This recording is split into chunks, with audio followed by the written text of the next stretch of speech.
Live, love, and learn.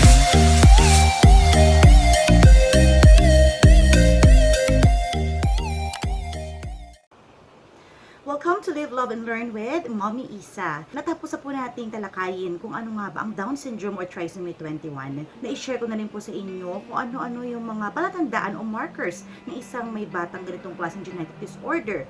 And nalaman naman po natin din kung ano-ano yung mga early interventions na maaari nating gawin para sa ating mga anak.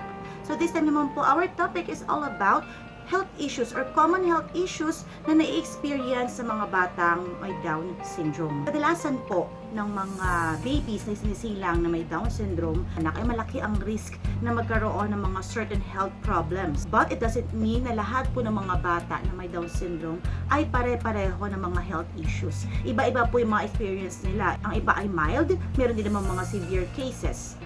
But the good news is, ang mga health issues or problems po na ito ng ating mga babies ay may mga medications naman po or may mga surgeries and other interventions na pwedeng gawin ng ating mga doctors. So simulan po natin ano-ano po ba itong mga common health issues. The first one is the heart defects. Almost kalahati po ng mga bata na isinisilang na may Down syndrome ay may mga sakit sa puso o tinatawag natin na CHD or congenital heart defect. Ito po ang pinaka-common na birth defects sa mga bata. Kadalasan po sa mga bata may mga CHD or congenital heart disease ay malaki yung risk nila na magkaroon sila ng mga high blood pressure. At kadalasan po ay nagkakaroon din po ng problema na maging effective yung pag-pump ng blood nila sa kanilang puso. And that's why, karamihan po sa mga bata na may mga, lalo na may mga severe CHD, no, makikita sa kanila, isa sa mga palatandaan sa kanila, yung pangingitim ng kanilang mga kuko, or yung tinatawag natin na cyanosis, or this is the blue tinted skin caused by reduced oxygen dahil nga sa kakulangan sa oxygen sa katawan. That's why, ang mga anak po natin na diagnosed with congenital heart defects ay kinakailangan po na ma-evaluate ng isang pediatric cardiologist. And so that we would know kung ano nga bang klase ng heart defects meron ng ating anak. So ano-ano nga ba itong mga heart defects? Una sa lahat ay ang ASD o yung atrioventricular septal defects. Ikalawa naman po ay yung ventricular septal defect. At yung ikatlo naman ay yung PDA or persistent ductus arteriosus. At kasama na rin dyan yung tetralogy of Fallot. So sa atrioventricular septal defect po, during the embryonic stage of life, nabubuo pala yung mga anak natin, nagkaroon ng failure na mabuo yung mga tissue sa kanyang heart. At dahil dito ay nagkaroon ng malaking opening or malaking butas sa gitna ng kanyang puso. Kung ang butas po ay nasa gitna ng dalawang pumping chambers, ito po yung tinatawag natin na ventricular septal defect. At kung ang butas naman ay nasa dalawang collecting chambers, katulad po na nakita nyo sa picture, ito naman ang tinatawag na atrial septal defect. Kadalasan po sa mga cases na nakita ko or yung mga na-observe ko po, ang ibang mga babies ay pinapanganak ng may ASD, may VSD. Ang iba ay parehong may ASD at VSD. Ano naman po itong persistent ductus arteriosus or PDA? May tinatawag po tayong ductus arteriosus. Ito yung daanan sa gitna ng pulmonary artery at ng aorta. Kadalasan, itong ductus arteriosus na to ay nagsasara pagkapanganak pa lang ng bata. Pero pag hindi pa rin ito nagsara, ito na yung tinatawag natin na persistent. It can result in increased flow of blood sa baga ng bata. But katulad ng anak ko na nagkaroon din siya ng PDA, hindi nag-close ang area na to. Kaya naging persistent siya na tinatawag. At ito ngayon yung nagre-resulta sa pag-increase ng blood flow sa kanyang baga. So sa PDA naman po ay masusukat din siya, no? Masusukat ng ating cardiologist through echocardiogram kung gaano kalaki yung PDA ng isang bata. If it's only a small hole, kung maliit lang naman po siya, kung ilang diameter naman siya, kadalasan ay nagko-close siya ng pusa bago makatuntong ng 1-year-old ng bata.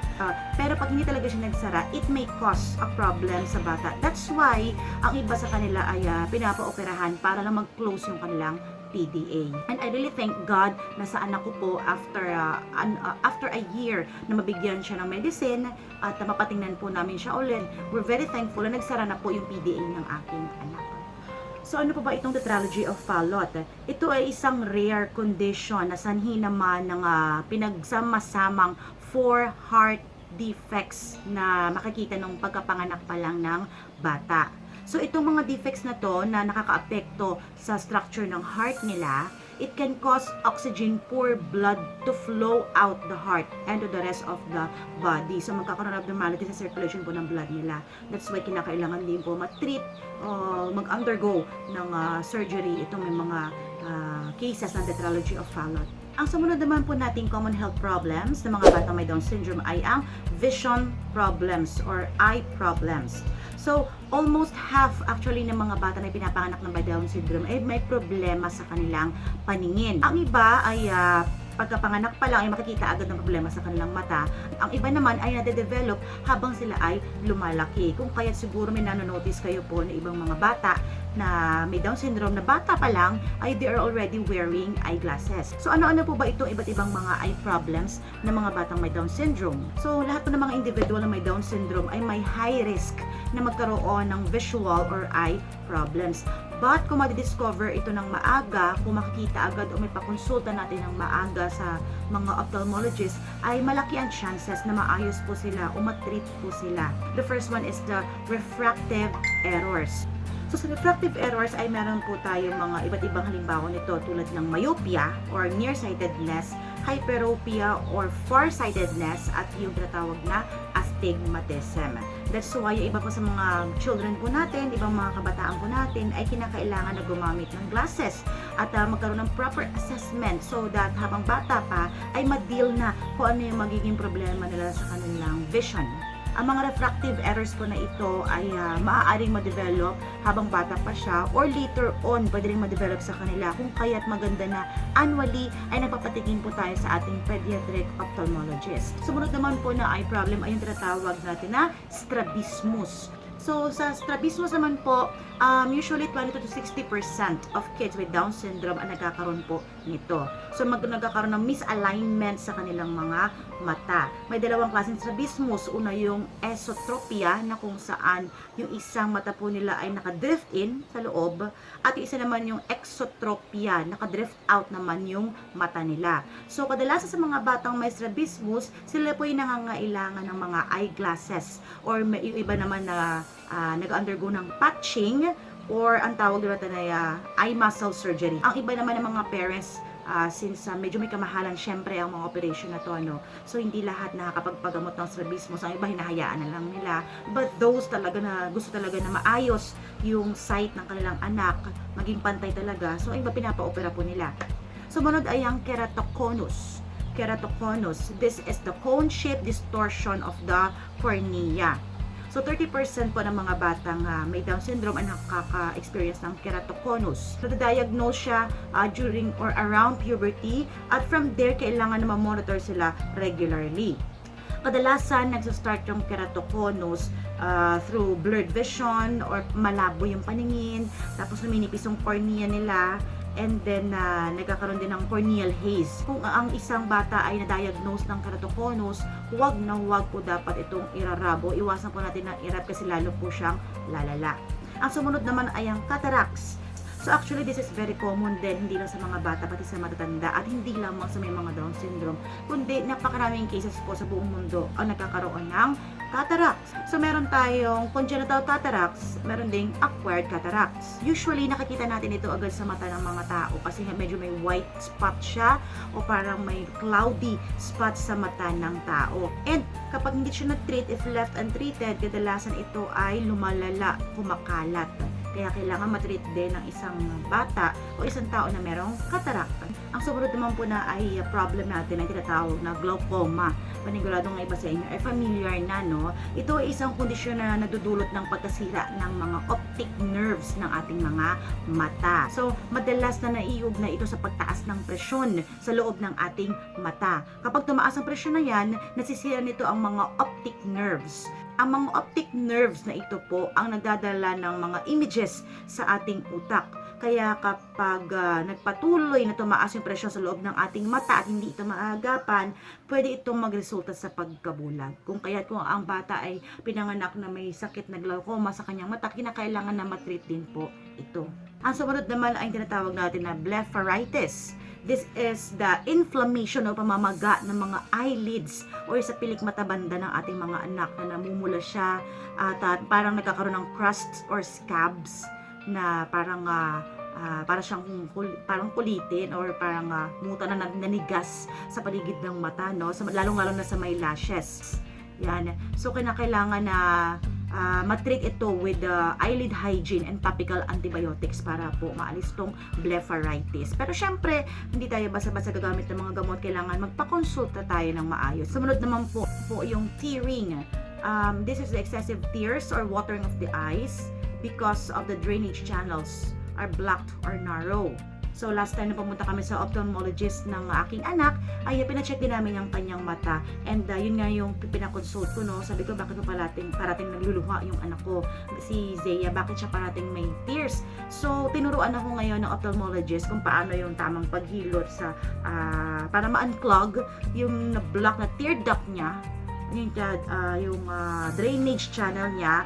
Pero actually medyo masakit yung paraan ng paghilot niya. But then, syempre, helpful siya para matulungan natin yung mga anak natin na mabawasan yung pagluluha. And the last one is the nystagmus, and this is the back and forth movement or shaking po ng mga mata. Okay? So, mapapansin niyo may mga bata na parang mabilis gumalaw yung mata nila, ng back and forth, ano?